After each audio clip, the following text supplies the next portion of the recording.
সালামটা ফিরে কার বেটা রে কথা বলেন না কেন?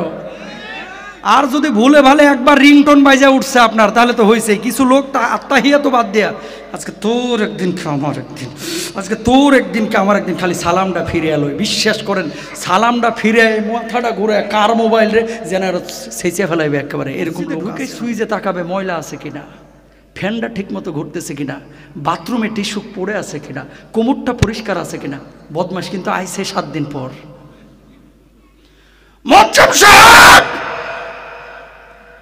সুইচে ময়লা কেন, বাথরুমে কোমরটা টিস্যু পড়ে রয়েছে কেন, নামাজের খবর নাই কিন্তু। আইসাই খালি দোষ, কে কি করছে, কোথায় দিছে না দিছে, ইমাম কি করছে, চায়ের দোকানে মুয়াজ্জিন কেন বসবে, টিভির দিকে মুয়াজ্জিন কেন তাকাইবে, ইমাম সাহেব কেন ওর বাড়ি দাওয়াত খাইতে যাবে, খালি এগুলা। কথা বলেন ঠিক কিনা? ও মুসলমান, ইমামকে ইজ্জত করো, সম্মান করো, নবীকে সম্মান করা হবে, আল্লাহকে সম্মান করা হবে, ঠিক কিনা? আপনি জানেন 95% ইমাম বাংলাদেশে কোরবানি দেয় না। হাসতেছে কেন? বাস্তব কথা, সত্য কথা। কেন? বেতন তো দেন 6000। রংপুরে যা বলতেছে ইমামের বেতন কত, কয় 3600 টাকা, তাও 6 মাসের বাকি। বেতন কত? 3600 টাকা, তাও 6 মাসের বাকি। তো টাকা দিবে না? আমি মাহফিলে গেছিলাম, টাকা কি দিবে না তোমারে? ইমাম সাহেবকে হুজুর কইছে ধানের সময় ধান তুলে ওই ধান বেচা বেতন নিতে। আমি করলাম সভাপতির মাথায় চান্দিতে মাইরা চান্দিতে উড়ে লাইবেন। কথা বলেন ঠিক কিনা ভাইরা? আবার 95% ইমাম যারা কোরবানির ওয়াজ করে, যে কোরবানি করা ওয়াজিব, কোরবানি দিলে সওয়াব, প্রতিটা পশমের সওয়াব, অথচ সেই ইমাম কোরবানি দিতে পারে না। মসজিদ কমিটিরও কোনো হদিস নাই, মুসল্লিদেরও তো কোনো হদিসই নাই। নিজে 6 লক্ষ টাকার গরু কোরবানি দিচ্ছে, 20,000 টাকা ইমামের হাতে দিয়ে বলতে সমস্যা কোথায়? হুজুর আমি 6 লাখের গরু বাজেট ছিল আমার, 5,80,000 টাকা দিয়ে আমি কোরবানি করতেছি, 20,000 টাকা দিয়ে আপনাকে ঈদ বোনাস দিলাম বা এই টাকাটা আপনাকে হাদিয়া দিলাম, আপনি একটা ছাগল কিনা কোরবানি দেন। বাংলাদেশে 80% মসজিদে এরকম কোনো ফিলিংসই নাই, ঠিক কিনা? বেতন তো ঠিক মতো দেয় না, বেতন তো ঠিক মতো দেয় না। তারপরে আবার বেতন যা দেয়, কোরবানি ইমাম করতে পারে না। কই ইমাম সাহেব বাবা কোরবানি দেয় না, ইমাম সাহেব কোত্থেকে দিবে? সবার কি টাকা আছে ভাই? আসসালামু আলাইকুম ওয়া রাহমাতুল্লাহি ওয়া বারাকাতুহু। কেমন আছেন আপনারা? আলহামদুলিল্লাহ, আলহামদুলিল্লাহ ওয়া কাফা ওয়া সালামুন আলা ইবাদিহিল্লাযীনা ইসতাফা খুসুসান আলা সাইয়্যিদির রাসূলি ওয়া খাতামিল আম্বিয়া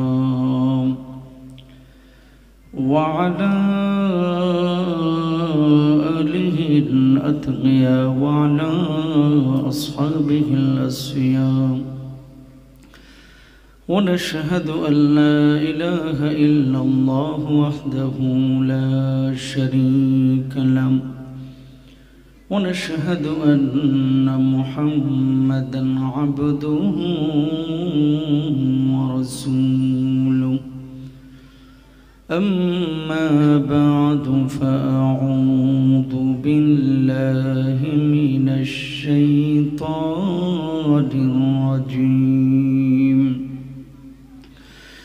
بسم الله الرحمن الرحيم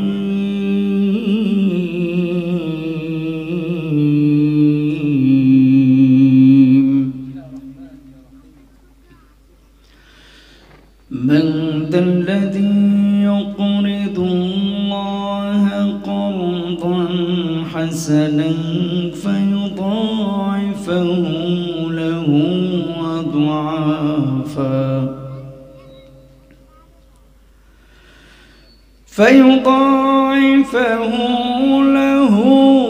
أضعافا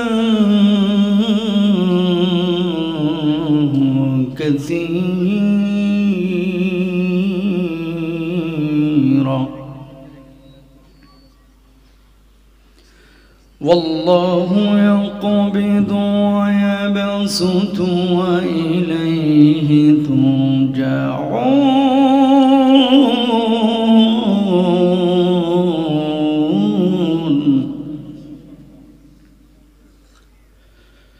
والله يقبض ويبسط وإليه ترجعون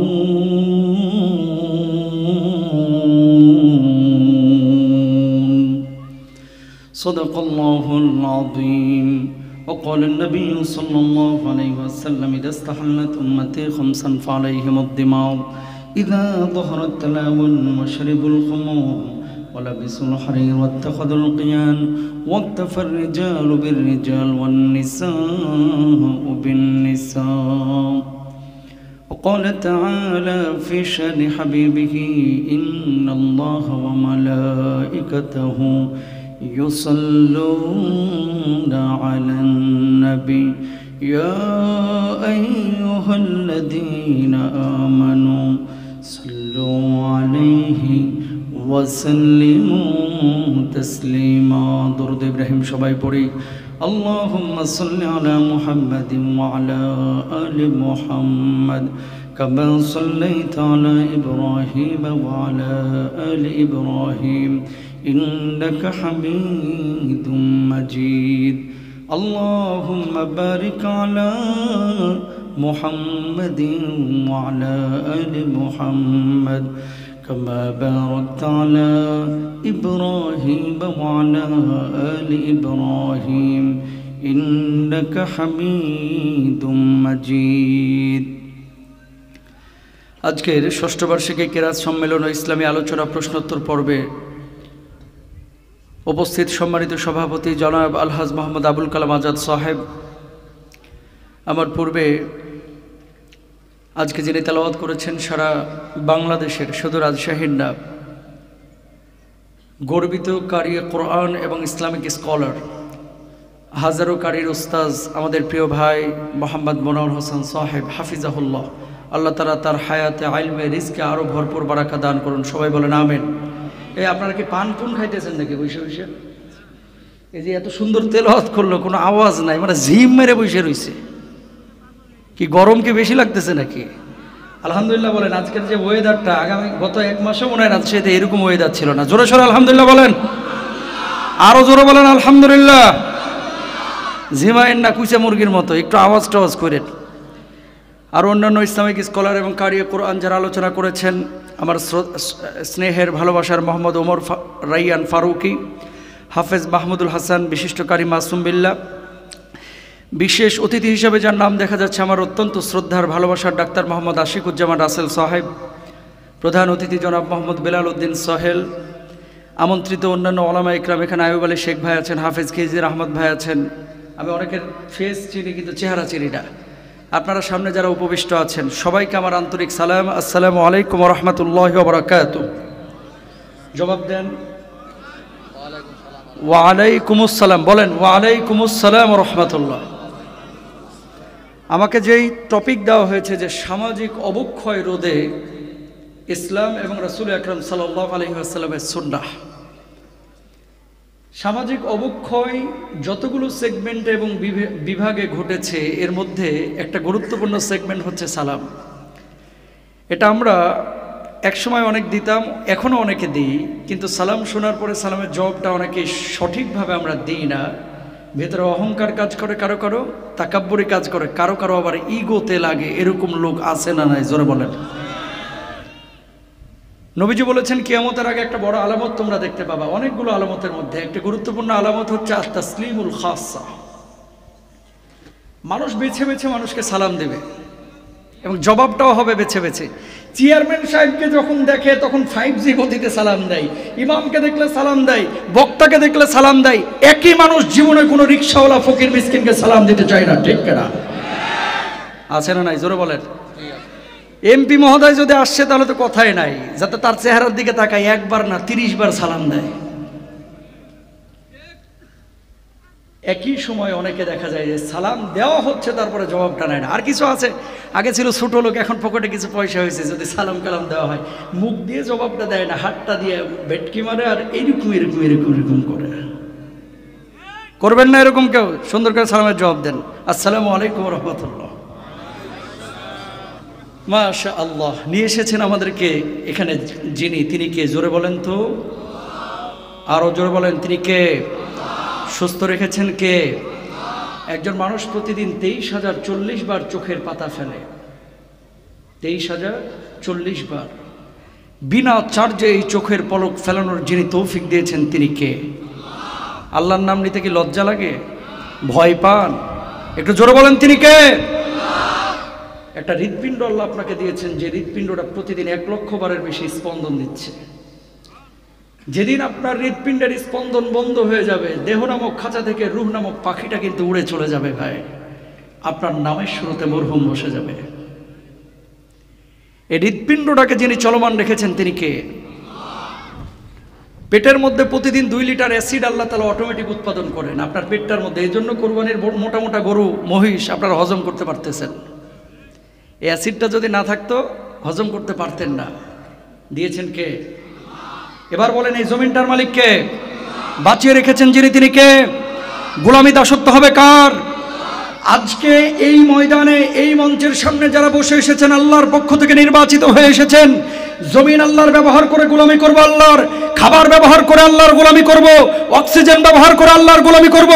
দুনিয়ার কোনো মানুষের এই জমিনে, আল্লাহর এই জমিনে থেকে মানুষের গোলামি চামচামি করবে না, গোলামি করবে একমাত্র আমার আল্লাহর। ঠিক কিনা সবাই বলেন? গোলামি হবে একমাত্র আল্লাহ। যারা এই গরমের মধ্যে আপনারা এসেছেন আল্লাহর পক্ষ থেকে নির্বাচিত হয়ে নমিনেশন পেয়ে এসেছেন, জোরে সোরে বলেন আলহামদুলিল্লাহ। যদিও খোলা মাঠ বসে এসেছেন, ঠিক এই মুহূর্তে আসমান থেকে ফেরেশতা নেমে আপনাদের উপরে রহমতের ডানাগুলো বিছিয়ে দিয়েছেন। আর রব্বুল আলামিন বলছেন, ফেরেশতারা এই গরমের মধ্যে ফাঁকা মাঠের মধ্যে যে মানুষগুলো বসে আছে, এই মানুষগুলো কি করে কি বলে? ফেরেশতারা তখন বলে, আল্লাহ, এই মানুষগুলো আপনার কোরআনের কথা শোনার জন্য পঙ্গপালের মতো ছুটে এসেছে। এই গরমের মধ্যে বসে আছে আল্লাহ রাব্বুল আলামিন তখন বলেন, ফেরেশতারা এই মানুষগুলো কি কখনো আল্লাহ রাব্বুল আলামিনকে দেখেছে? ফেরেশতারা তখন বলে, আল্লাহ কখনো আপনারা দেখে নাই, না দেখে আপনার গোলামি করছে। যদি দেখতো তাহলে কি করতো? আল্লাহ আপনার গোলামি আরো বেশি বেশি করতো, জঙ্গলকেও হলেও আপনার ইবাদত বন্দেগী করতো। এবার রব্বুল আলামিন ফেরেশতাদেরকে বলে, না ফেরেশতারা, এই মানুষগুলো আরামের ঘুমকে হারাম করে যে গরমের মধ্যে বসে বসে আমার কোরআনের কথা শুনছে, আমার নবীর সুন্নাহের কথা শুনছে, এই মানুষগুলো মূলত কি চায়? ফেরেশতারা তখন বলে, আল্লাহ, এই মানুষগুলো আপনার কাছে দুনিয়ার কোনো টাকা পয়সা চায় না, আল্লাহ আপনার কাছে জান্নাত কামনা করে, জাহান্নামের আযাব থেকে মুক্তি চায়। এবার রব্বুল আলামিন বলেন, ফেরেশতারা তোরা সাক্ষী থাক, যে মানুষগুলো আমি আল্লাহকে খুশি করার জন্য এই গরমের মধ্যে খড়কুটার উপরে মাটির মধ্যে বসে আছে, মশার মধ্যে বসে আছে, পোকার মাকড়ের কামড় সহ্য করছে, আমি আল্লাহ রব্বুল আলামিন ওই মানুষগুলোর জীবনের গুনাহ খাতাগুলি মাফ করে দিলাম। না সুবহানাল্লাহ এখানে বলেন না, পকেটে ঢুকায় রাখেন, বাড়িতে যেয়ে বলেন, জোরে বলেন সুবহানাল্লাহ। কিরে ভাই, রাজশাহীর মানুষের রক্ত তো গরম, হুজুর এমনি বাইরে থেকে যে গরম আসছে। যাই হোক, যে বিষয় দিয়েছে, আমি আবার ফজর পরে ড্রাইভার নাই, নিজে ড্রাইভ করে ঢাকায় চলে যাব, এই জন্য টাইম বেশি নিব না, মূল কথায় চলে যায়। সূরা আল বাকারার 245 নম্বর আয়াত তেলাওয়াত করেছি। তাফসির মাহফিলগুলোকে, ওয়াজ মাহফিলগুলোকে শুধুমাত্র আপনারা মাহফিল মনে করবেন না, এক একটা ক্লাস মনে করবেন, ইনশাল্লাহ বলেন। কারণ কি, ওয়াজ অনেক হয়, কিছু কিছু জায়গায় আওয়াজও হয়, কিছু গরম, কিছু নরম, কিছু কান্নাকাটি, হাসি, তারপরে শেষ। এরকম যাতে করে না হয়, ক্লাসের মতো আমরা শুনবো, কিছু শিখতে পারবো। আল্লাহ তৌফিক দান করুক, বলুন আমিন। সূরা বাকারার 245 নম্বর আয়াত তেলাওয়াত করেছি, এই আয়াতের আলোকে তাফসির হবে। আল্লাহ সুবহানাহু ওয়া তাআলা কি বলছেন খেয়াল করেন। তার আগে, সামাজিক অবক্ষয় আগের চাইতে বাড়ছে না কমছে? আপনার বাপ, আপনার দাদা, আমার বাপ, আমার দাদা সিগনেচার করতে পারতো না, নিজের নাম লিখতে পারতো না। জমি যখন রেজিস্ট্রি হইতো, যে ওই টিপসইরই খুঁজতো, ওই কালিটা খুঁজতো। চুরি এতটা বুঝতো না, কিন্তু এখন কোটটাই পড়তেছে মানুষ বেশি, শিক্ষিত হচ্ছে বেশি, কিন্তু আসল মনুষ্যত্বের মানুষ যাচ্ছে কমে। ঠিক কিনা ভাইরা? আবার খেয়াল করে দেখেন, 15 লক্ষ টাকা দিয়ে খাসি কিনে কোরবানি দিচ্ছে, 15 লক্ষ টাকা, টাকা আসমান থেকে নাজিল হয়েছে, চোরের বেটা চোর। ঠিক কিনা ভাইরা? আবার এগুলো কি? জোরে বলেন কি? আর এই জামানায় এমন একটা সমস্যা তৈরি হয়েছে, 150 টাকা 200 টাকা চুরি করার জন্য গাছের সাথে বাইন্দা মারে, আর 200 কোটি চুরি করে কানাডার বেগম পাড়ায় বাড়ি করার কারণে এরা আবার সারসার করে। কথা বলেন ঠিক কিনা? সিসক্যাসরের বিচার আছে, হিরুঞ্চির বিচার আছে। 250 কোটি 200 কোটি টাকা চুরি যেটা করে এটা অনেক সময় ফাঁক ফোকর দিয়ে কিন্তু এদিক সেদিক চলে যায়, ঠিক না? যে কথা বলতে যাচ্ছে, মানুষ শিক্ষিত আমাদের হচ্ছে, কিন্তু মনুষ্যত্ব দিন দিন কমে যাচ্ছে। আগের মানুষ অত শিক্ষিত ছিল না, পড়াশোনা অত ছিল না, মনুষ্যত্বের মানুষ ছিল, মানুষের পাশে দাঁড়াতো। চুরি বাটপারি এগুলো সাধারণত খুব সহজে করতো না, বিচ্ছিন্ন কয়েক জায়গায় ছিল, কিন্তু এখন মানুষ অহরহ করছে। কি বলছেন আল্লাহ রাব্বুল আলামিন? খেয়াল করেন আয়াতে কারিমার মধ্যে, সূরা বাকারা 245 নম্বর আয়াত, মান যাল্লাযী ইউকরিদুল্লাহা কারদান হাসানান ফায়ুদাইফাহু লাহু আদআফান কাসীরা ওয়াল্লাহু ইয়াকবিদু ওয়া ইয়াবসুতু ওয়া ইলাইহি তুরজাউন।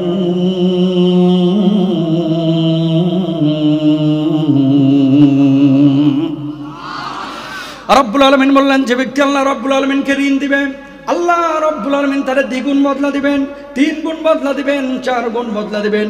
এই আয়াতে তাফসীরের মধ্যে ইবনে কাসির রাহিমাহুল্লাহ চমৎকার তুলে ধরেছেন, কিয়ামতের ময়দানে আল্লাহ রব্বুল আলামিন এমন কিছু মানুষকে দাঁড় করাবেন, যে মানুষগুলো দুনিয়ার জিন্দেগিতে মানুষের উপকারে কাজ করেছে, যে মানুষগুলো দুনিয়ার জিন্দেগিতে দুনিয়ার কল্যাণে কাজ করেছে, দিনের কল্যাণে কাজ করেছে, তাদের জন্য চূড়ান্ত জান্নাতের ফয়সালা করবেন।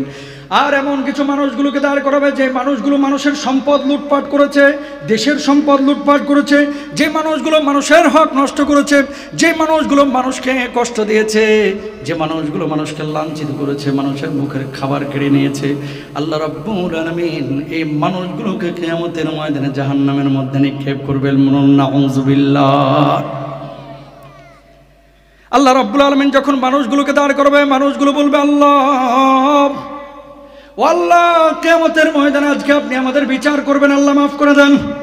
রব্বুল আলামিন ফেরেশতাদেরকে বলবেন, ফেরেশতারা রে, আমার এই মানুষগুলোর হিসাবগুলো একটু খেয়াল কর, আমলনামাগুলো খুলে দেখ। ফেরেশতারা বলবে, আল্লাহ ভালো কাজ করেছে, মানুষের উপকারে কাজও করেছে, আপনাকে ঋণও দিয়েছে। রব্বুল আলামিন বলবে মানুষগুলোকে তখন লক্ষ্য করে, যা যা যা, জান্নাতের যেই দরজা দিয়ে খুশি সেই দরজা দিয়ে আমার জান্নাতে চলে যা। মানুষগুলো অবাক হয়ে যাবে আর বলবে, আল্লাহ, দুনিয়ার জিন্দেগিতে কি এমন কাজ করেছিলাম যার জন্য আজকে জান্নাতের ফয়সালা করলেন? রব্বুল আলামিন তখন বলবে, দুনিয়ার জিন্দেগিতে তোর বাড়ির পাশে যে মানুষটা অভুক্ত ছিল, তারা যে খাবার দিয়েছিলি, তার রাস্তা ছিল না, তার জন্য রাস্তা নির্মাণ করে দিয়েছিলি, মসজিদ ছিল না, তার জন্য একটা মসজিদ ঘর নির্মাণ করে দিয়েছিলি, মাহফিল ছিল না, ময়দান ছিল না, সেই ময়দানগুলোকে কায়েম করেছিস, কোরআনের মঞ্চগুলোকে ইস্টাবলিশ করেছিস, প্রতিষ্ঠিত করেছিস। আমি আল্লাহ রাব্বুল আলামিন সেগুলোকে ঋণ হিসাবে গ্রহণ করে তোদের জন্য আজকে চূড়ান্ত জান্নাতের ফয়সালা করে দিয়েছি। মানুষগুলো তখন বলবে, আল্লাহ, যদি জানতাম তাহলে আরো বেশি বেশি আপনার ঋণ প্রদান করতাম। বলুন আল্লাহু আকবার। মানে মানুষের জন্য আপনি ছোট্ট একটা রাস্তা বানালেন, এটা আল্লাহকে ঋণ দেওয়া। আবার মানুষের জন্য আপনি রাস্তা চুরি করে, রাস্তা কাইটিয়া নিজের বাড়ির ভিতরে জমিটারে দখল করে নিলেন, তার মানে আল্লাহর হক আপনি নষ্ট করলেন, মানুষের হক নষ্ট করলেন। জোরে সোরে বলেন নাউযুবিল্লাহ, আরো জোরে বলেন। এই জামানাটা এখন বড় কঠিন জামানা, খেয়াল করেন। আরেকজনের ঘাড়ের উপর দিয়ে পা ডিঙায়া, ঘাট ডিঙায়া, আরেকজনের ঠগায়া কিভাবে নিজে একটু ভালো থাকা যায়, এই জামানা চলতেছে এখন, সেই জামানা। ভাই ভাইয়ের সম্পদ বেড়ে দিচ্ছে। হাজী সাহেব হয়তো বা এখানে অনেকগুলো বসে থাকতে পারে, সামনের কাতারে নামাজ পড়ে, 2 বার বড় হজ্জ করেছে, উমরায় প্রতি বছর যাচ্ছে, মাগার বোনের সম্পদটা এখনো বুঝাই দিল না। কথা কমে না, আছে না নাই? জোরে বলেন।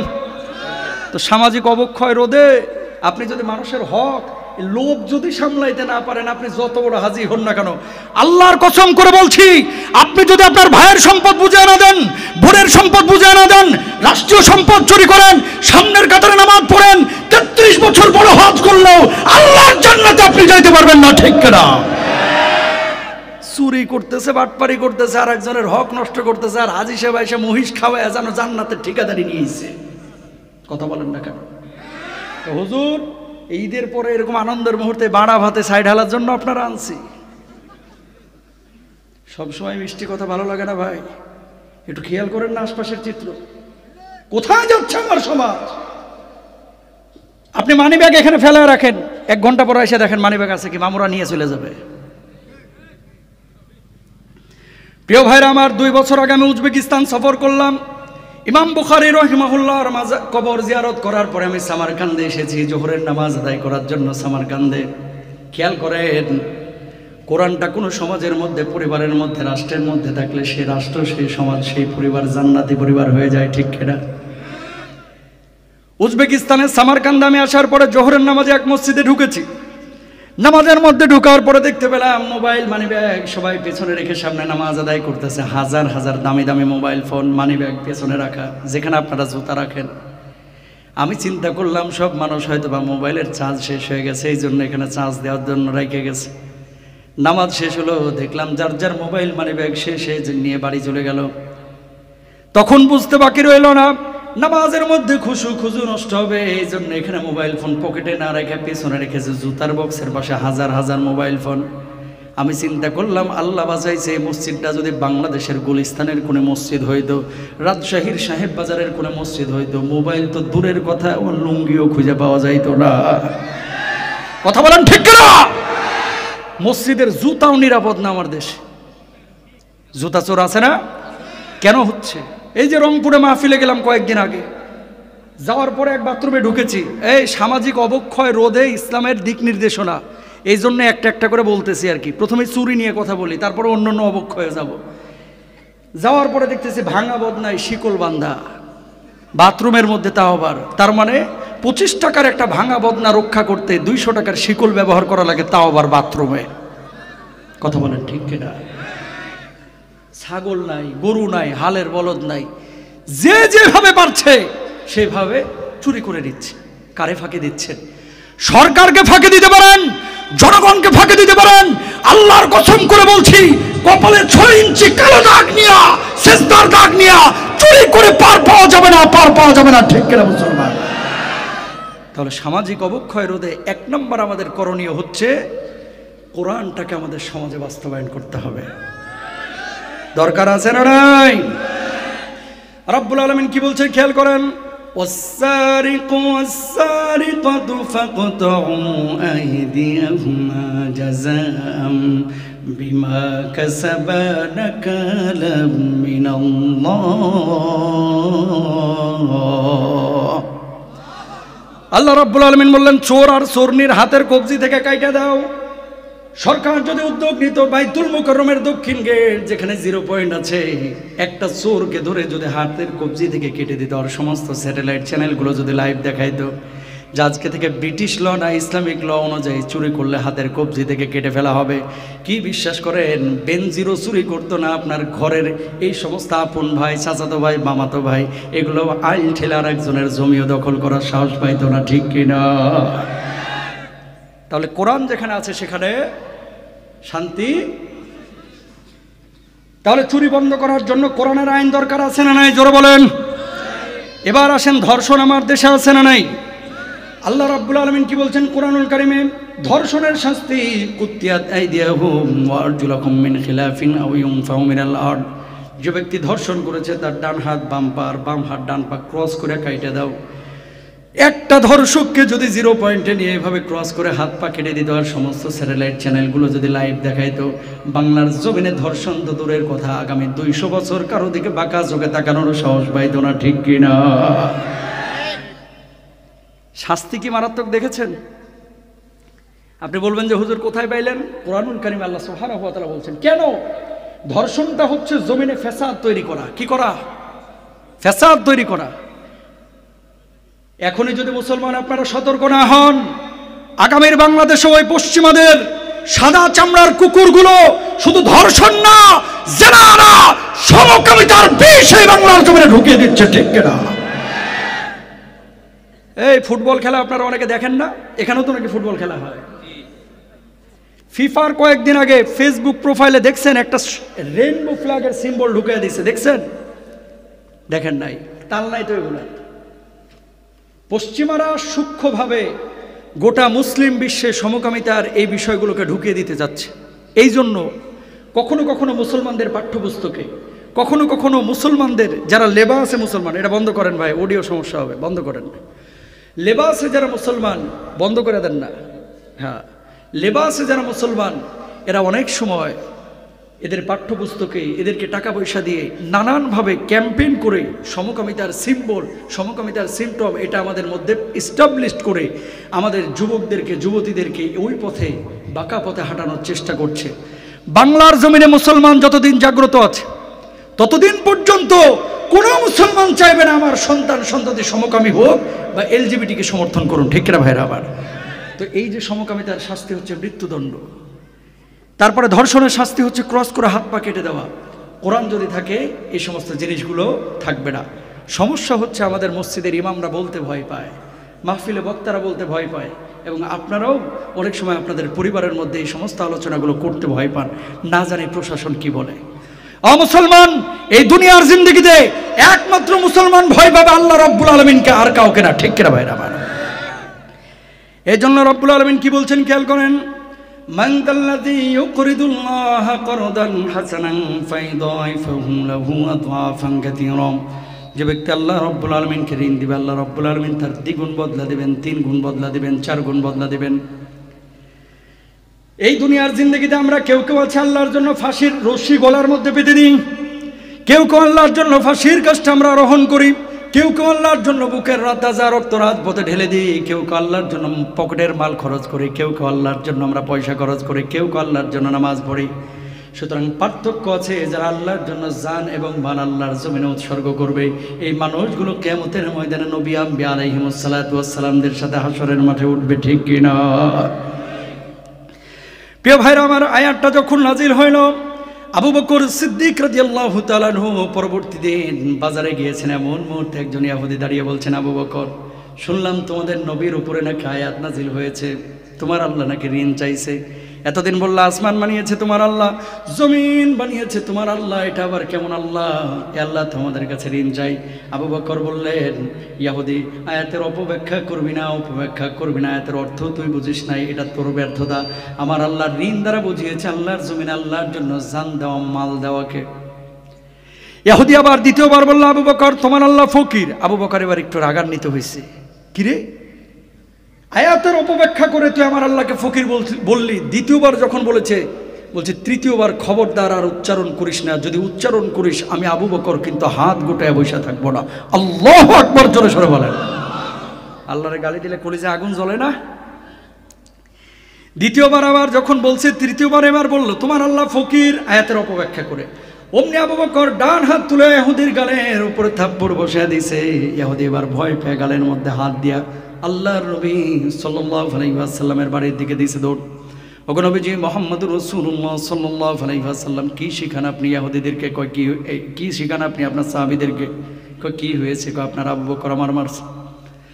আল্লাহর নবী বললেন, আমি বিশ্বাস করি না, আমি বিশ্বাস করি না আমার আবু বকর তোরে মারছে। কয় ডাকেন আপনার আবু বকরকে। আল্লাহর নবী সাল্লাল্লাহু আলাইহি ওয়াসাল্লাম আবু বকরকে ডাকলেন, আবু বকর, তুমি নাকি ইহুদির গায়ে হাত তুলেছো, তুমি নাকি মেরেছো? ওগো আল্লাহর নবী, এমন একটা অন্যায় করেছে, একবার না, দুইবার না, তিনবার আমার আল্লাহকে গাল বন্ধ করেছে, এজন্য তারা থাপ্পড় বসাইছে। আল্লাহর নবী সাল্লাল্লাহু আলাইহি ওয়াসাল্লাম ইহুদিকে বললেন, কিরে তুই নাকি আমার আল্লাহর গালি দিয়েছিস? কয় না, ইহুদি মিথ্যা কথা বলছে, আবু বকর মিথ্যা কথা বলছে। আল্লাহর নবী বললেন, আবু বকর তুমি নাকি মিথ্যা কথা বলছো, আল্লাহর গালি দেয় নাই? কয় না নবী, ও মিথ্যা কথা বলতেছে। আল্লাহর নবী বললেন, আবু বকর ওই জায়গায় কি কোনো সাক্ষী ছিল? কারণ বিচার আমার কাছে চেয়েছে, যদি বিচার না করে গোটা মদিনায় ছড়ায় দিবে। মুহাম্মদ সাল্লাল্লাহু আলাইহি ওয়াসাল্লাম নিজ গোত্রের লোক দেখে বিচার করে নাই। আবু বকর জবাব দিলেন, ওগো নবীজি, ওই জায়গায় ছিলাম আমি, আর ছিল এই ইহুদি, আর তো কেউ ছিল না, সাক্ষী আমি কোথা থেকে হাজির করব? আল্লাহর নবী সাল্লাল্লাহু আলাইহি ওয়াসাল্লাম বললেন, আবু বকর যদি সাক্ষী তুমি হাজির করতে না পারো, যেইভাবে তারা থাপ্পড় বসিয়েছে তোমার কিন্তু থাপ্পড় দিবে, শোধবোধ হয়ে যাবে। আবু বকর জবাব দিলেন, ওগো নবীজি, আল্লাহ রাব্বুল আলামিনকে গালমন্দ করার কারণে আমি তার একটা থাপ্পড় বসিয়েছি, এটা যদি আমার অন্যায় হয়ে থাকে, ওই ইহুদি আমার থাপ্পড় কেন? আমি আবু বকরের জীবনটাও নিয়ে চলে গেলে আল্লাহর কসম আবু বকরের কলিজার মধ্যে কোনো কষ্ট থাকবে না। বলুন আল্লাহু আকবার। আল্লাহর নবী ইহুদিকে বললেন, ইহুদি এদিকে আয়, আবু বকর যেভাবে মারছে সেভাবে থাপ্পড় বসা দেয়। ইহুদি এবার রেডি হচ্ছে, আজকে তোর একদিন কে আমার একদিন মারবে। হাতটা তুলছে কেবল, আর শাহজিবে গ্রিন সিগন্যাল চলে গেছে। আমার আল্লাহ রাব্বুল আলামিন জিবরিল আমিনকে বলছেন, ও জিবরিল আমিন দাঁড়ায় রইছিস কেন? মুহূর্তের মধ্যে আমার হাবিবের কাছে যা, আর যায় বল আবু বকরের পক্ষে সাক্ষী দুনিয়ার কোনো মানুষের প্রয়োজন নাই, আমি আল্লাহ রাব্বুল আলামিন আরশে আজিম থেকে আবু বকরের পক্ষে সাক্ষী হয়ে গেলাম। জিবরিল আমিন আল্লাহর নবীর কাছে আসলেন, আসার পরে বললেন, ইয়া রাসূলুল্লাহ, ইয়া হাবিবাল্লাহ, কি বিচার আপনি করছেন? আল্লাহ রাব্বুল আলামিন কিন্তু সব কিছু দেখছেন। খবরদার ইহুদির হাত যেন আবু বকরের গালে স্পর্শ না করে। কই কেন, কি হয়েছে? কই ইহুদি মিথ্যা কথা বলছে, আবু বকর সত্য কথা বলছে। নেন আয়াত, লাকাদ সামিআল্লাহু কাওলাল্লাযীনা ক্বালু ইন্নাল্লাহা ফাকীরুন ওয়া নাহনু আগনিয়া।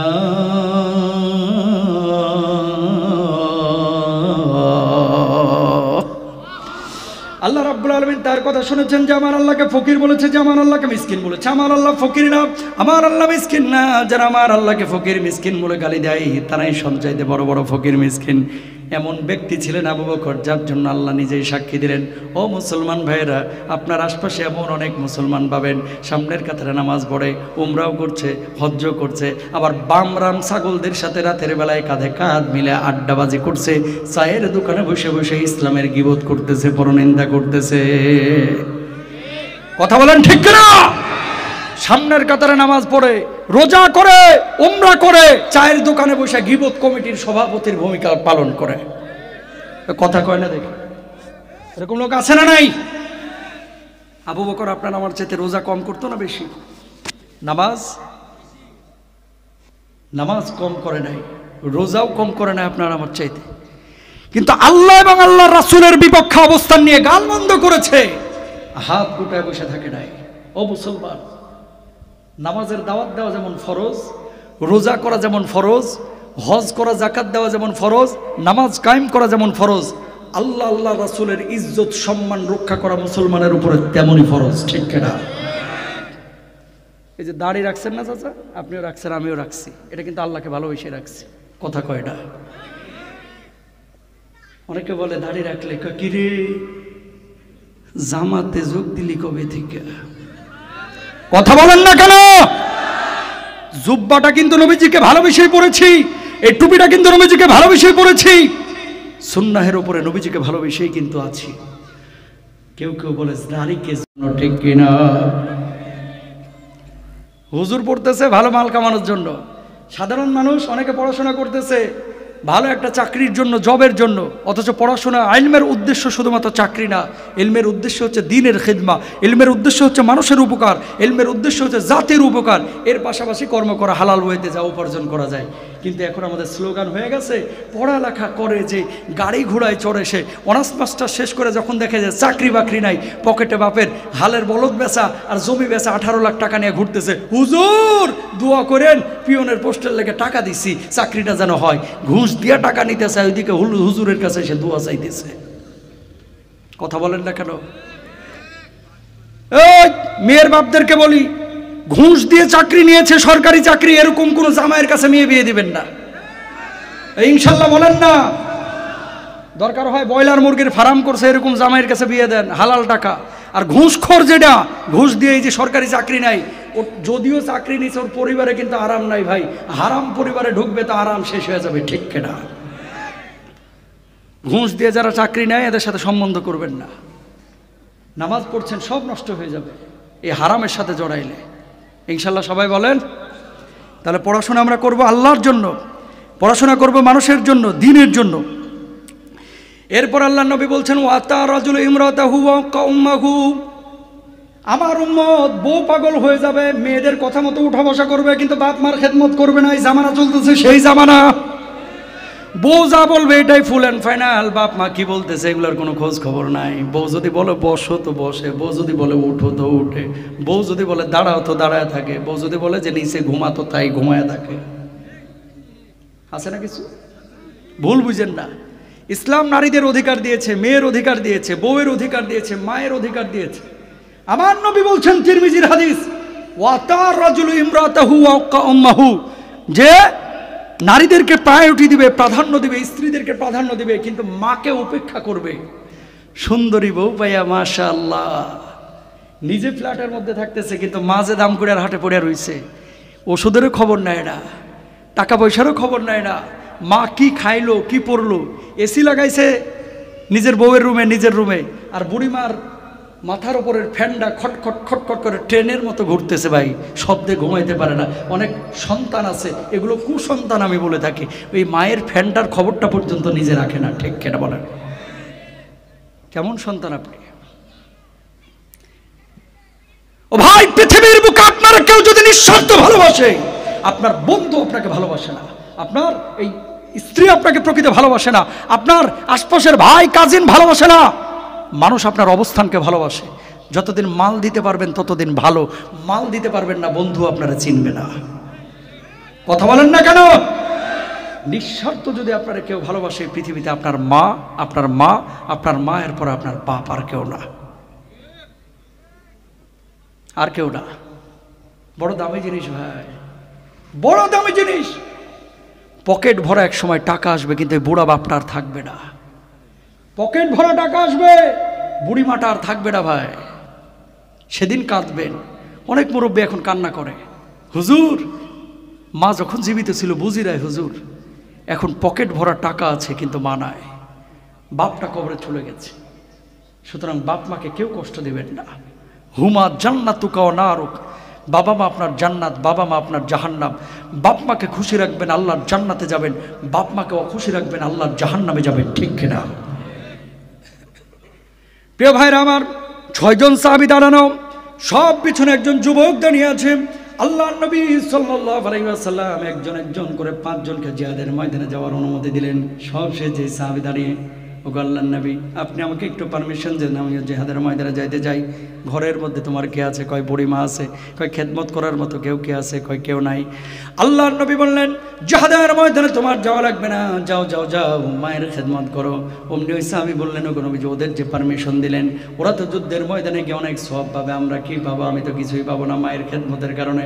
আল্লাহর নবী জবাব দিলেন, ওরা জিহাদের ময়দানে যুদ্ধে করে যেই পরিমাণ সওয়াব লাভ করবে, আল্লাহ রাব্বুল আলামিন তোর মায়ের খেদমত করার কারণে তোর আমল নামায় সেই সওয়াবের ব্যবস্থা করে দিবে। জোরে বলবেন না সুবহানাল্লাহ? দেখেন, জিহাদের ময়দান আল্লাহর নবী না পাঠায় মায়ের কাছে পাঠিয়েছে। আল জান্নাতু তাহতা আকদামিল উম্মাহাত, মায়ের পায়ের নিচে সন্তানের বেহেশত। এই হাদিসগুলো আমরা কেন তো ভুলে গেছি। নামাজ পড়া ফরজ, রোজা করা ফরজ, বাপ মার খেদমত করাও আল্লাহ রাব্বুল আলামিন তেমনই ফরজ করে দিয়েছেন। ঠিক কিনা? সুতরাং এসি যদি লাগাইতে হয়, আগে বাপ মার রুমে লাগান, তারপরে নিজের রুমে। ভালো ফ্যান যদি লাগাইতে হয়, বাপ মার রুমে লাগান আগে, তারপরে নিজের রুমে। কয় বুড়া মানুষ, ওনাদের কষ্ট হয় না। আরে বেটা, কষ্ট হয়, তোরে বলতে চায় না, তুই তো চামার। কথা বলেন ঠিক কিনা? অনেক বাপ মার কষ্ট হয়, ভয়ে বলতে চায় না, যে কি না কি মনে করে। আছে না এরকম? হাতটা জোর করে বলি, জীবনে যদি বড় হইতে চান, বাপ মারে কষ্ট দিয়েন না। এক সময় অনার্স মাস্টার শেষ হয়ে যাবে, দেখবেন ভালো জায়গায় দাঁড়াইতে পারতেছেন না, শুধু বাপ মার বদদোয়ার কারণে, ওস্তাদের বদদোয়ার কারণে। প্রিয় ভাইরা আমার, এরপর আল্লাহ নবী আয় হ্যাঁ 11টা বাজে গেছে, আর 10 মিনিট সময় নেই ইনশাল্লাহ। হ্যাঁ, যেহেতু কারণগুলো বলতেছি একটু বলে দিই। এরপর আল্লাহ নবী সাল্লাল্লাহু আলাইহি ওয়াসাল্লাম বলছেন, ওয়াদনা সাদিকাহু ওয়া কুসা আবাহু। আল্লাহর নবী সাল্লাল্লাহু আলাইহি ওয়াসাল্লাম বলছেন, তাপমাত্রা বেড়ে যাবে, ভূমিকম্প বেড়ে যাবে, যখন বন্ধু বান্ধবকে মানুষ বেশি প্রায়োরিটি দিবে আর বাপকে নেগলেক্ট করবে। বুড়া বাপকে এখন মানুষ অনেকে পাত্তাই দিতে চায় না, কয় এটা অথর্ব, এটা বুঝা।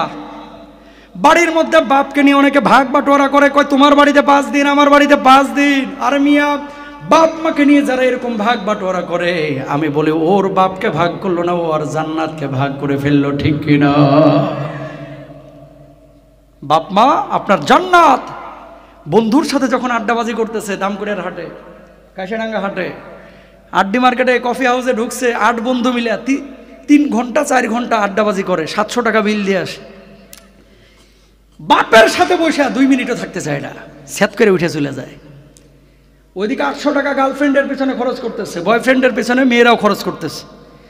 আর মা যদি বলে যে মা 200 টাকা দে, ছেলেরা যদি বলে বাপ ওষুধগুলো শেষ হয়ে গেছে, লক্ষ্মীপুর থেকে ওষুধগুলো আনতে হবে, 500 টাকা দেয়, স্যাত করে উঠে। টাকা নাই, খালি টাকা, খালি টাকা। এই সমস্ত সন্তান নামে এরা কলঙ্ক, এরা কুলাঙ্গার। ঠিক কেনা ভাইরা আমার, বাপ মার পেছনে খরচ করে, প্লিজ হাতটা জোর করে বলছি, বাপ মাকে কখনো কষ্ট দেবেন না, ইনশাল্লাহ বলেন। এরপর আল্লাহ নবী সাল্লাল্লাহু আলাইহি ওয়াসাল্লাম কি বলছেন? ওয়াযহারাতিল আসওয়াতু ফিল মাসাজিদ, মসজিদের মধ্যে দুনিয়াবি আলাপ আলোচনা বেড়ে যাবে, মসজিদের মধ্যে নামাজির সংখ্যা বাড়বে, মুসল্লির সংখ্যা বাড়বে, কিন্তু আসলে ইমানদারের সংখ্যা কমে যাবে। সামনের কাতারে নামাজ পড়ে কপালে 6 ইঞ্চি কালো দাগ, এলাকার সবচেয়ে বড় সুদখোর আবার ওইটা, কথা কয় না। সামনের কাতারে নামাজ পড়বে, বউকে পর্দা করাবে না, সামনের কাতারে নামাজ পড়ছে, মসজিদের মধ্যে এসি লাগানো হচ্ছে, ফ্যান লাগানো হচ্ছে, মসজিদগুলোকে সুন্দর করা হচ্ছে, কিন্তু প্রকৃত মুসলমান হয়ে মসজিদ থেকে বের হচ্ছে না। আপনার এলাকাতেও এমন কিছু মুসল্লি পাবেন যারা শুধু ইসলামকে মনে করে নামাজ পড়া, মানে নামাজ পড়া ইসলাম। এই শুধু নামাজ পড়া ইসলাম না প্রিয় ভাইরা আমার, রিকোয়েস্টের ভাষায় বলতেছি, নামাজ পড়া যেমন ফরজ, রোজা যেমন ফরজ, হজ যাকাত যেমন ফরজ, আল্লাহর জমিনে আল্লাহ দিন কায়েম করা আপনার উপরে তেমনই ফরজ। কথা বলেন ঠিক কিনা? কিন্তু এটা বুঝে না মানুষ। মানুষ মনে করে নামাজ তো পড়তেছি, দুনিয়া উল্টে যাক। সুইডেনে কোরআনে আগুন দেয়, হেফাজতে ইসলাম আন্দোলন করে, কিছু মুসল্লি কোনায় বসে বসে কয় এটা হুজুররা খালি বেশি লাফায়। কথা বুঝেন নাই?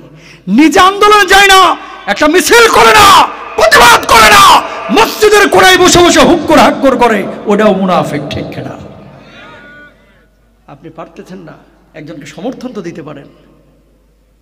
দিন কায়েমের জন্য চেষ্টা করতে হবে। দেখেন কি বলছে, ওয়াযহারাতিল আসওয়াতু ফিল মাসাজিদ, খেয়াল করেন। এটার আরেকটা মিনিং হচ্ছে মসজিদের মধ্যে আওয়াজ বেড়ে যাবে। কেমন?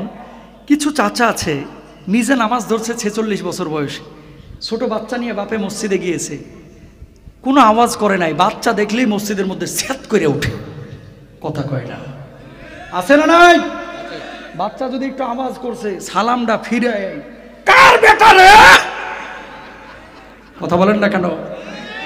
আর যদি ভুলে ভালে একবার রিংটোন বাজে উঠছে আপনার, তাহলে তো হয়েছে। কিছু লোক আত্মাহিয়া তো বাদ দেয়া, আজকে তোর একদিন আমার একদিন, আজকে তোর একদিন আমার একদিন, খালি সালামটা ফিরে এলো। বিশ্বাস করেন, সালামটা ফিরে মাথাটা ঘুরে কার মোবাইল রে যেন সেচে ফেলাইবে একেবারে, এরকম লোক আছে না নাই? জুমার দিনের কিছু সুকু মুন্সি পাবেন, মানে খালি শুক্রবারই নামাজ পড়ে আর পড়ে না। কিছু মুসল্লি এরকম আছে না নাই? সুকু মুন্সি মসজিদে ঢুকেই সুইচে তাকাবে ময়লা আছে কিনা, ফ্যানটা ঠিক মতো ঘুরতেছে কিনা, বাথরুমে টিস্যু পড়ে আছে কিনা, কোমরটা পরিষ্কার আছে কিনা। বদমাশ কিন্তু আইছে 7 দিন পর।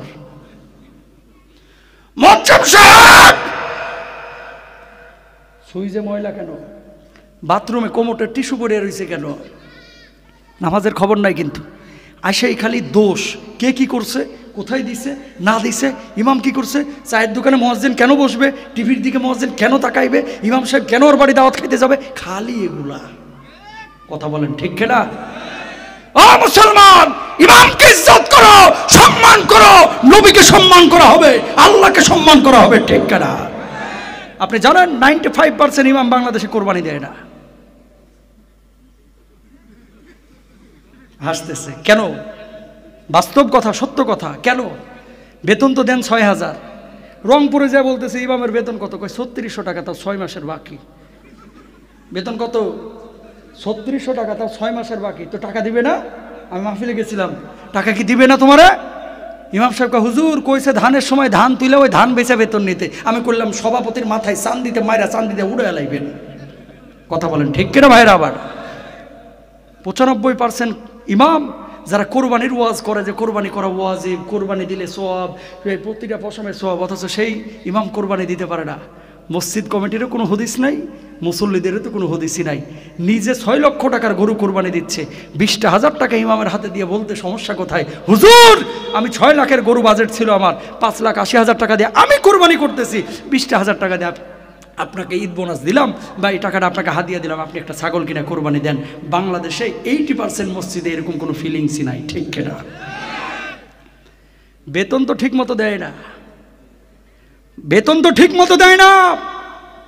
তারপরে আবার বেতন যা দেয়, কোরবানি ইমাম করতে পারে না। কই ইমাম সাহেব বাবা কোরবানি দেয় না, ইমাম সাহেব কোত্থেকে দিবে? সবার কি টাকা আছে ভাই? সবাই তো আইব আলী শেখের মতো বড় লোক না, সবাই তো হাফিজ খিজির ভাইয়ের মতো বড় লোক না, সবাই তো আর মুস্তাফিজুর রহমানই না। ইমামের চোখের কান্না, চোখের পানি। আপনি যখন গরু কোরবানি করেন, ইমাম সাহেব জবাই করে যায় রুমে চুপ করে বসে থাকে, কষ্টটা ভাই তার ভিতরেও লাগে। আর ওই ইমামের কষ্ট মূলত আমার নবীর কষ্ট, ঠিক কিনা? কারণ আল উলামা ওয়ারাসাতুল আম্বিয়া। একটু হুঁশে রাখেন কথাগুলা। এই যে মসজিদে বাচ্চা কাচ্চাকে কম ঢুকানো হয় ওই এলাকায় ডাকাত বেশি পয়দা হয়, বুঝেন নাই? ছোটবেলায় যখন মসজিদমুখী বাচ্চাদেরকে করবেন, এই বাচ্চাগুলো আল্লাহওয়ালা হবে, দিনের মুজাহিদ হবে, দিন কায়েমের কর্মী হবে, ঠিক কিনা? আমি তুরস্কে সফর করেছি। তুরস্কে বাচ্চাদের জন্য চকলেট রাখে, দামি দামি চকলেট, যাতে করে বাচ্চারা আগ্রহ করে মসজিদে নামাজ পড়ে যাওয়ার সময় চকলেট নিয়ে যায়। বাপে মসজিদে আসতে চায় না, ছেলে জোর করে নিয়ে আসে, আব্বু চলো। পুরো এলাকার মধ্যে মসজিদের সফলতা আবাদ হয়ে যায়। মিশরে যান, বাচ্চা নিয়ে কোনো গ্যাঞ্জাম নাই। কাবা শরীফে কান্নাকাটি হয়, বাচ্চা কাচ্চা যারা হজ্জে গিয়েছেন দেখেছেন, ওখানে কোনো চেতাচেতি নাই। আমার বাংলাদেশে কিছু মসজিদে ভাই বাচ্চা নিলে কিছু চা যেন এটা কাটিয়া লাগব। খবরদার, বাচ্চা কাচ্চা বেশি নেওয়ার চেষ্টা করব, তবে হাগিয়া দেয় মইতিয়া দেয় এরকম বাচ্চা নিয়েন না। আবার কথা বুঝতে পেরেছেন? বাচ্চা কাচ্চাদেরকে মসজিদে নেবেন নামাজ শেখানোর জন্য, দিন শেখানোর জন্য, মসজিদমুখী করবেন। মক্তবগুলো দিন দিন বন্ধ হয়ে যাচ্ছে। তাকান, জবাব কিন্তু আল্লাহর কাছে দেওয়া লাগবে। ফিজিক্স, কেমিস্ট্রি, বায়োলজি বুঝানোর জন্য উপশহরে কোচিং করাইতেছেন, আর ছেলে কোরআন পারে না, মুয়াজ্জিনকে 300 টাকা দিয়া হুজুর রাখতে পারেন না। আল্লাহর জমিনে আপনিও বড় জানেন, ঠিক কিনা? ফিজিক্স কেমিস্ট্রি বুঝতেছে না, কেউ কিন্তু বলে না যে বাবা বুঝোস না, থাক 2 বছর পরীক্ষা দিস না। কোনো বাপকে এই কথা বলে যে এসএসসি পরীক্ষা তোর সামনে, বুঝতেছিস না ফিজিক্স কেমিস্ট্রি, পরীক্ষা দেওয়া লাগবে না, 2 বছর পরে দিস? তা বলে না। দরকার হয় 13টা টিচার রাখবে। কিন্তু কোরআন শিক্ষার বেলায় যখনই আসে, হুজুর ছেলে মাথায় কুলাইতে পারতেছে না, জিব্বা মোটা হয়ে গেছে। কথা বুঝেন নাই? জিব্বা মোটা হয়ে গেছে। মক্তবে পাঠায়, ইমাম সাহেবরে 150 টাকা দিবে, বা মুয়াজ্জিন রে পড়াবে তো 150 টাকা। 150 টাকা দেয়, তাও 6 মাস টাকা দেয় না, 7 মাস টাকা দেয় না। আল্লাহর মাল, আল্লাহর জিনিস, আল্লাহ চালাইব। সব কিছু এভাবে বলেন না ভাই। কোরআনকে মূল্যায়ন করতে হবে ফিজিক্স, কেমিস্ট্রি, বায়োলজির উপরে, ঠিক কিনা? আমার ছেলেকে আগে মক্তবে পাঠাবো, কোরআন শেখাবো, তারপরে আমি ইঞ্জিনিয়ার বানাই, ডাক্তার বানাই, কোনো সমস্যা নাই। কিন্তু কোরআন না শিখায়া শুধুমাত্র দুনিয়াবি শিক্ষা মক্তবগুলোকে চালু করেন, এলাকা ভিত্তিক আপনারা উদ্যোগ গ্রহণ করেন। আলহামদুলিল্লাহ, আমি অত্যন্ত খুশি যে এই সংগঠনটা এত সুন্দর একটা আয়োজন করেছে। আমি বলবো যে আপনারা ইসলামী জাগরণ ঐক্য পরিষদ এলাকায় অন্তত 20টা মসজিদের দায়িত্ব নেন, যে এলাকাগুলোয় এই মসজিদগুলোতে আমরা বাৎসরিক এরকম কালেকশন করে মসজিদগুলোতে মক্তবগুলো আমরা একেবারে সোচ্চারভাবে চালু করব। মক্তব যতদিন বাংলার জমিনে চালু থাকবে, আমার ছেলে মেয়েরা নাস্তিক মুরতাদ হবে না। আর মক্তবগুলো বন্ধ হয়ে গেলে, ছোট নুরানি হাফিজিয়া মাদ্রাসাগুলো বন্ধ হয়ে গেলে, এ দেশের মধ্যে নাস্তিকের আখড়া পয়দা হবে, ঠিক কিনা ভাইরা আমার? এটা খেয়াল রাখতে হবে আমাদেরকে। এরপরে নবীজি সাল্লাল্লাহু আলাইহি ওয়াসাল্লাম, এই তো আর 2-3 মিনিটের মধ্যে শেষ করে দেব। নবীজি সাল্লাল্লাহু আলাইহি ওয়াসাল্লাম কি বলছেন? ওসাদাল কাবিলাতা ফাসিকুহুম, এলাকার সবচেয়ে পাপিষ্ঠ, সমাজের সবচেয়ে নিকৃষ্ট লোকগুলো বড় বড় লিডারে পরিণত হবে। নাউজুবিল্লাহ বলেন না? লিডার যখন নির্ধারণ করবেন, দেখবেন লোকটা নামাজি কিনা, লোকটা সৎ কিনা, লোকটা চুরি বাটপারি করে কিনা, লোকটা আমানতদার কিনা, লোকটা মানুষকে ভালোবাসে কিনা, দেশকে ভালোবাসে কিনা, নাকি দেশকে ভালোবাসার নাম দিয়ে দেশের সম্পদ পাচার করে, ঠিক কিনা? ওসাদাল কাবিলাতা ফাসিকুহুম। এরপরে নবীজি বলছেন, ওয়াকানা জাইমুল কওম আরজালাহুম ওয়া উকরিমার রাজুলু মাখাফাতা শাররিহি। মারাত্মক কথা ভাই, তিরমিজির হাদিস। কয় মানুষ মানুষকে সম্মান দিবে ভালোবাসে না, ভয় পাইয়া। সামনে আসলে আসসালামু আলাইকুম স্যার, ভালো আছেন স্যার? আসতে কোনো কষ্ট হয়নি তো স্যার? স্যার বাড়ির সবাই ভালো তো স্যার? সামনে থেকে যেমনি চলে যায় লিডার, চায়ের দোকানে বসে বসে বলে খাটাসটা মরে না কে? কথা বুঝেন নাই? সামনে আসবে স্যার স্যার, পেছনে বদদোয়া করে যে কবে মরবে হারামখোর, এরকম গালমন্দ করে।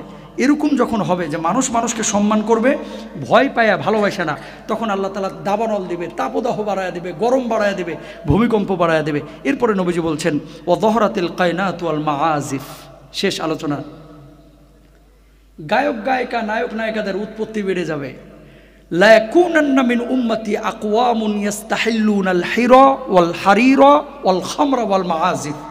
গান বাজনাকে হালাল মনে করবে। এখন তো বিয়ে শাদীতে গান বাজনা ছাড়া মাশাআল্লাহ ডিজে পার্টিও হয়। এখন বিয়ে যেন গান ছাড়া এখন হচ্ছেই না। আমার নবী বলছেন, আমার উম্মতের মধ্যে এক শ্রেণীর উম্মত কিয়ামতের আগে বাইর হবে, যারা ইয়াস্তাহিল্লুনাল হিরা ওয়াল হারিরা, জেনা ব্যভিচারকে হালাল মনে করবে, গান বাজনাকে হালাল মনে করবে, বেপরদায় চলাফেরাটাকে হালাল মনে করবে। আজকে এখানে অনেক বাবা বসে আছেন, দুঃখে কলিজাটা ফেটে যায়। ভাই, বাপ জানে যে আমার ছেলে আরেকটা মেয়ের সাথে সম্পর্ক করেছে, রাজশাহী শহরে বিশ্ববিদ্যালয়ে পড়াশোনা করে, সম্পর্ক আছে এটা জানার পরও যদি বাপকে বলা হয় বিয়ে দিচ্ছেন না কেন, সম্পর্কটা আটকায় দিচ্ছেন না কেন, কিছু কিছু বাপ এরকম জবাব দেয়, এই বয়সে একটু একটু এরকম করেই, কথা বলেন না কেন? এরকম আছে না নাই? তো এই যে এগুলোকে আপনি যখন হালাল করে দেবেন, নবীজি বলছেন ফালিয়ারতাকিবু ইনদা যালিকা রিহান হামরা। আজকে থেকে আমরা কেউ মিউজিক দিয়ে কোনো গান বাজনা শুনবো না, ইনশাল্লাহ। সবাই বলেন। জেনা, ব্যভিচার, অবৈধ রিলেশনশিপ, মাদকতা, এই সমস্ত জিনিসে আমরা যাব না। সমস্ত মাদকতা আল্লাহ রাসূল সাল্লাল্লাহু আলাইহি ওয়াসাল্লাম, আল্লাহ রাব্বুল আলামিনের থেকে আমাদেরকে বাণী শুনিয়েছেন যেটা হারাম। ইয়াসআলুনাকা আনিল খামরি ওয়াল মাইসির, এই মাদকের পেছনে কেউ ছুটবেন না। এই এলাকায় নাকি অনেকে আপনারা ইয়াবা টিয়াবা, তাড়ি, গাঁজা এগুলোর সাথে সম্পৃক্ত আমি শুনেছি। নবীজি বলছেন 3 জনের জন্য জান্নাত হারাম, এরা জান্নাতের গন্ধও পাবে না। 1 নম্বর হচ্ছে আল হাক্কু, যে বাপমার অবাধ্য সন্তান। 2 নম্বর মুদমিনুল খামার, যেটা মদ পান করে, শরাব পান করে। আর 3 নম্বর হচ্ছে আদ-দাইয়ুস, যে পরিবারের ব্যাপারে উদাসীন, পর্দাহীনতার ব্যাপার, পর্দাশীল চলবে, পর্দাশীল হবে, এই মানে একেবারে পর্দাহীনতায় সে মগ্ন আছে, এরকম যদি কোনো অভিভাবক থাকে সে জাহান্নামে যাবে, জান্নাতে যাবে না।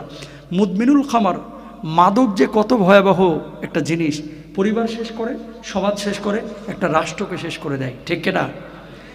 সুতরাং কেউ মাদকতায় যাবেন না, নেশা জাতীয় জিনিসের ধারে কাছে আমরা কেউ যাব না। সবাই বলেন ইনশাআল্লাহ।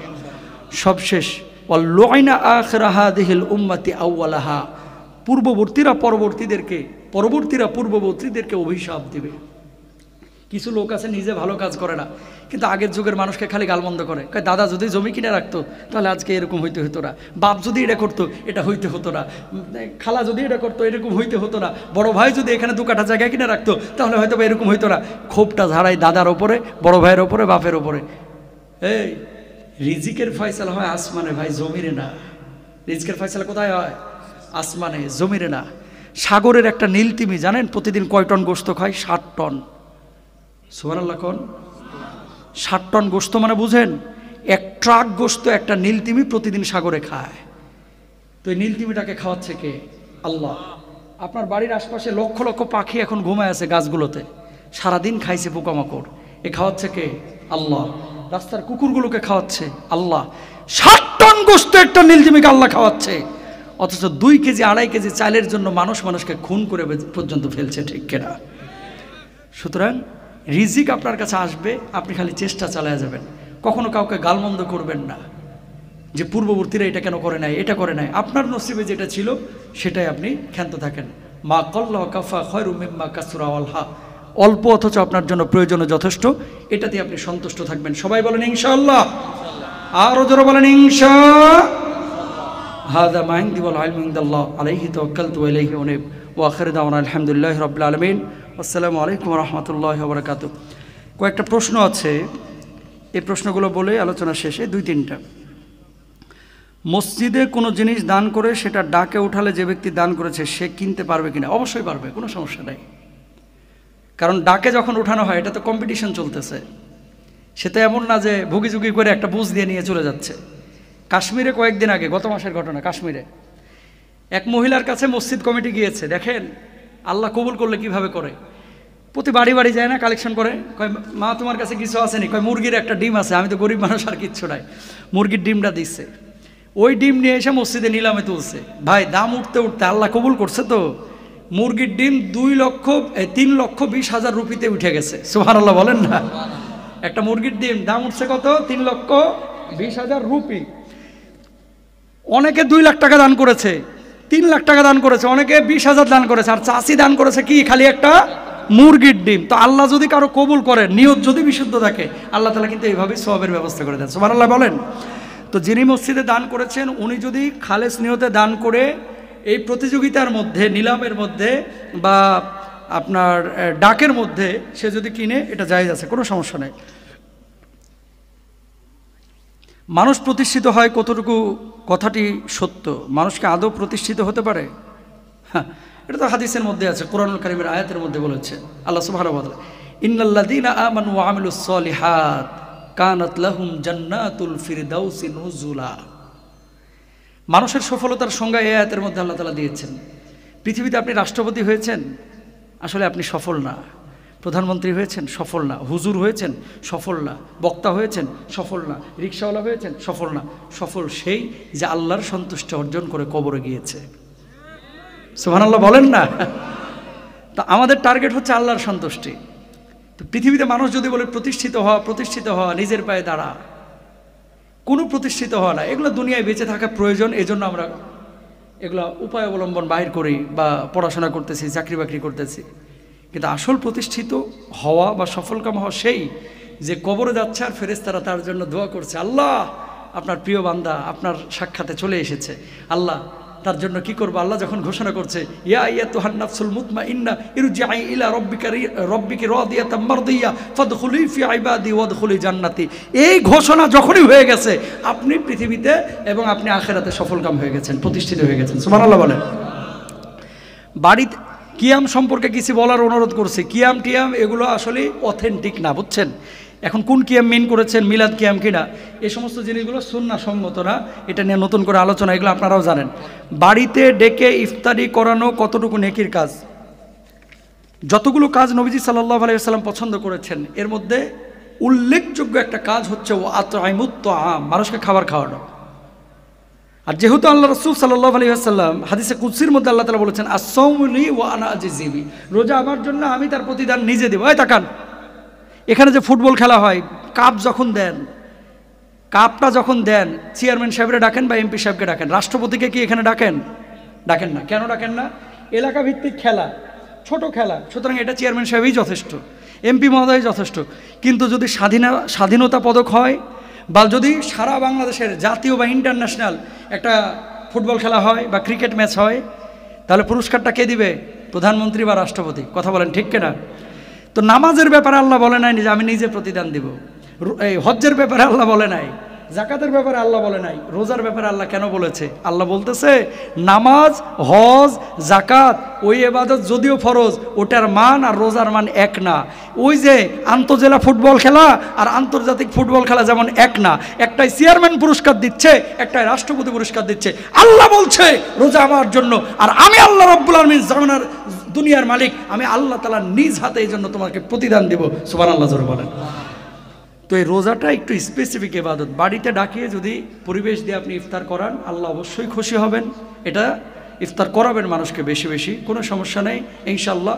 এখানে পর্দার বিষয়টা একটু খেয়াল রাখতে হবে। আল্লাহ তাআলা আমাদের সবাইকে বোঝার তৌফিক দান করুন। ওয়া আখির দাওয়ানা আলহামদুলিল্লাহ। যালামনা আনফুসানা ওয়া ইল্লাম তাগফির লানা ওয়া তারহামনা লানাকুনান্না মিনাল খাসিরিন। রব্বুল আলামিন মধ্য রজনী পর্যন্ত কোরআন থেকে কথা হলো, সুন্নাহ থেকে কথা হলো। আল্লাহ যা কিছু শুনলাম আপনি আমাদের প্রত্যেককে বুঝে বুঝে আমল করার তৌফিক দান করেন। আয় আল্লাহ, ঈদের মৌসুম চলছে, হজ্জের মৌসুম চলছে, বরকতময় গুরুত্বপূর্ণ সময়ে গরমের মধ্যে যে আয়োজনটি আজকে করলো, অনেকে বুদ্ধি দিয়েছে, শ্রম দিয়েছে, অর্থ দিয়ে সহযোগিতা করেছে। আল্লাহ অনেকে বসে বসে আলোচনা শুনেছে। আল্লাহ যে যেভাবে মাহফিলটির সাথে সম্পৃক্ত ছিল, কিয়ামতের কঠিন মুসিবতের সময় এই ওসিলায় আমাদের সবাইকে মাফ করে দিয়েন। রব্বুল আলামিন, জীবনে অনেক গুনাহ করেছি, জেনে গুনাহ করেছি, না জেনে গুনাহ করেছি, প্রকাশ্যে গুনাহ করেছি, গোপনে গুনাহ করেছি। গুনার দিকে তাকাইলে জাহান্নাম ছাড়া কিচ্ছু দেখি না। আল্লাহ, আয় মাবুদ, এই খোলা মাঠে গরমের মধ্যে যারা বসে বসে আলোচনা শুনলাম, আল্লাহ আপনি আমাদের প্রত্যেকের জীবনের গুনাহ খাতাগুলি মাফ করে দিন। রব্বুল আলামিন, যারা হাত তুলেছে অনেকের জনম দুঃখিনী মা নাই, অনেকের বাবা অন্ধকার কবরে চলে গেছে। কত রাত হয়ে গেছে মাকে দেখে নাই, কত রাত হয়ে গেছে বাবাকে দেখে নাই। অন্ধকার কবরে বাপ মা কি অবস্থা আছে কেউ জানে না। রব্বুল আলামিন, আপনি তো দুনিয়ার বাইরের কবরের খবর জানেন। আল্লাহ, যে সমস্ত ইয়াতিম সন্তানগুলো এখানে বসে আছে, বাপ মার জন্য চোখের পানি ছেড়ে দিয়ে কান্না করছে, হাত তুলে দোয়া করছে। আল্লাহ সকলের বাপ মার কবর আযাব গজবগুলোকে মাফ করে জান্নাতের ফয়সালা করে দিন রব্বুল আলামিন।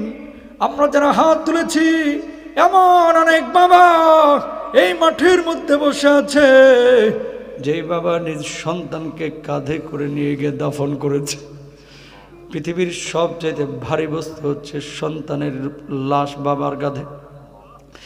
আল্লাহ এমন সন্তান যারা দুনিয়া থেকে বিদায় নিয়ে চলে গেছে, কবরের আযাব গজবগুলো মাফ করে দেন আল্লাহ। সেই সন্তানের বাপ মাকে আপনি সবরে জামিল দান করেন, বাপ মার জীবনের গুনাহ খাতাগুলি মাফ করে দেন রব্বুল আলামিন। আমাদের আত্মীয় স্বজন যারা কবরে চলে গেছে সবাইকে আপনি মাফ করে দিন আল্লাহ। পালপুরের গোরস্থানে যত মাইয়েত মাইতান শায়িত আছে আল্লাহ, সবার জীবনের গুনাহ খাতাগুলি আপনি মাফ করে দিন রব্বুল আলামিন। আল্লাহ আমরা যারা হাত তুলেছি মাবুদ, অনেক গুনাহ এমন করেছি আপনি ছাড়া কেউ দেখে নাই। ও আল্লাহ, দুনিয়ার কোনো মানুষ জানেও না, আপনি ছাড়া আর কেউ জানে না আল্লাহ। এই গুনাহ থেকে যদি মাপ না পেয়ে কবরে যাই, হয়তোবা জাহান্নামের আগুনে আমাদেরকে জ্বলা লাগবে আল্লাহ। এই দুর্বল শরীর নিয়ে জাহান্নামের আগুন সহ্য করতে পারবো না আল্লাহ। আপনি আমাদের সেই সমস্ত গুনাহগুলো থেকে হেফাজতে রাখেন, ওই গুনাহগুলো থেকে আপনি আমাদের ক্ষমা করে দেন রব্বুল আলামিন। আপনি আমার ফিলিস্তিনি মুসলিম মুসলমানদের জানমালের হেফাজত করেন আল্লাহুম্মা আরহাম ইখওয়ানানা ফি সুরিয়া, আল্লাহুম্মা আরহাম ইখওয়ানানা ফিলিস্তিন, আল্লাহুম্মা আরহাম ইখওয়ানানা ফিল ইয়ামান রব্বুল আলামিন। বাবা সন্তানের লাশ খুঁজেছে, সন্তানের লাশ পায় নাই, হাতের একটা টুকরা পেয়েছে, পায়ের একটা টুকরা পেয়েছে, পলিথিনের ব্যাগে মোড়াইয়া ইমাম সাহেবের কাছে নিয়ে গেছে। আবার নারী ছেঁড়া ধান এই পলিথিনের ব্যাগের মধ্যে আপনি জানাজা পড়ায় দেন। ও মাবুদ, এত কঠিন দৃশ্য পৃথিবীর বুকে আর কোনো বাবা সহ্য করতে পারে না।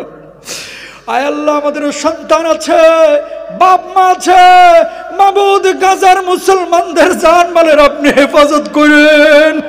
আয় আল্লাহ, ফিলিস্তিনের মুসলমানদের জানমালের হেফাজত আপনি করেন আল্লাহ রব্বুল আলামিন। এই বাংলার জমিনে আপনার অনেক গোলাম আপনার জন্য নির্ভয় আল্লাহ জীবন দিয়ে গেছে, জীবন বিলায় গেছে কোরআনের জন্য, আপনার দিনের জন্য। যারা আপনার দিন কায়েমের কর্মী, আপনার ডাকে সাড়া দিয়ে শাহাদাতের সুদা পান করেছে রব্বুল আলামিন, তাদেরকে আপনি জান্নাতে উঁচু মাকাম দান করেন। আয় আল্লাহ, মৃত্যু যারকে আমরা দিন কায়েমের কর্মী হিসেবে কাজ করতে পারি আল্লাহ, সেই তৌফিক দেন। আয় মাবুদ, এখানে অনেক যুবক আছে, অনেক যুবতীরা পর্দার আড়াল থেকে হয়তোবা হাত তুলেছে, ভাইরা বোনেরা অনেকে হয়তোবা হাত তুলেছে আল্লাহ। এই ময়দান থেকে আপনি আমাদের সবাইকে নিষ্পাপ করে বাইর করেন, আমাদের সন্তান সন্ততিদেরকে নেককার মুত্তাকি পরেজগার বানায়া দেন মাবুদ। আমাদের মধ্যে অনেকেই অসুস্থ, সবাইকে আপনি পূর্ণ সুস্থ করে দেন আল্লাহ। হাফিজ খিজির ভাই, আয়ুব আলী ভাই, আমার ডক্টর সাহেব এখানে কান্না করছে, অন্যান্য যুবক আল্লাহ যারা মাহফিল কমিটিতে আছে, শ্রোতা ভাইরা যারা বসে আছে, প্রত্যেককেই আপনি খালিদ বিন ওয়ালিদ রাদিয়াল্লাহু তাআলা আনহুর মতো আখলাকি বানায়া দেন, কবুলাল মঞ্জুর করে নেন আয় আল্লাহ রাব্বুল আলামিন। পরিশেষে টিফুনিয়াত, জানি দুনিয়া থেকে আমরা চলে যাব, মালাকুল মউত আমাদের শিহরে এসে হাজির হয়ে যাবে, দুনিয়ার সব সম্পর্ক ছিন্ন ভিন্ন করে কবরে নিয়ে চলে যাবে। বাবা সন্তানকে আটকে রাখতে পারবে না, সন্তান বাবাকে আটকে রাখতে পারবে না। রূহটা যখন কবজ শুরু হয়ে যাবে, প্রাণের স্ত্রী ফেলায় তাকায় থাকবে, সন্তানগুলো চিৎকার করে বলবে, মামা কোথায় চলে যাও? কারে বাবা বলে ডাকবো? কে আমাদের মাথার উপরে ছায়ার মতো থাকবে? মালাকুল মউত কারো ডাকে সাড়া দিবে না, দুনিয়ার সব সম্পর্ক ছিন্ন ভিন্ন করে নিয়ে চলে যাবে। ও মাবুদ, পূর্ণাঙ্গ মুসলমান না বানাই আপনি আমাদেরকে কাউকে কবরে নিয়েন না রব্বুল আলামিন। দুনিয়া থেকে যখন আমরা চলে যাব ঈমান নিয়ে কালেমা বলতে বলতে যেন যাইতে পারে আল্লাহ, সেই তৌফিক দিন। রব্বির হামহুমা কামা রব্বায়ানি صغيرا اللهم اكفني بحلالك عن حرامك واغنني بفضلك عمن سواك اللهم أنت ربي لا إله إلا أنت خلقتني وأنا عبدك وأنا على هديك ووعدك ما استطعت أعوذ بك من شر ما صنعت أبوء لك بنعمتك علي وأبوء بذنبي فاغفر لي فإنه لا يغفر الذنوب إلا أنت سبحان ربك رب العزة عما يصفون وسلام على المرسلين والحمد لله رب العالمين وجعل آخر كلامنا عند الموت لا إله إلا الله محمد رسول الله السلام عليكم ورحمة الله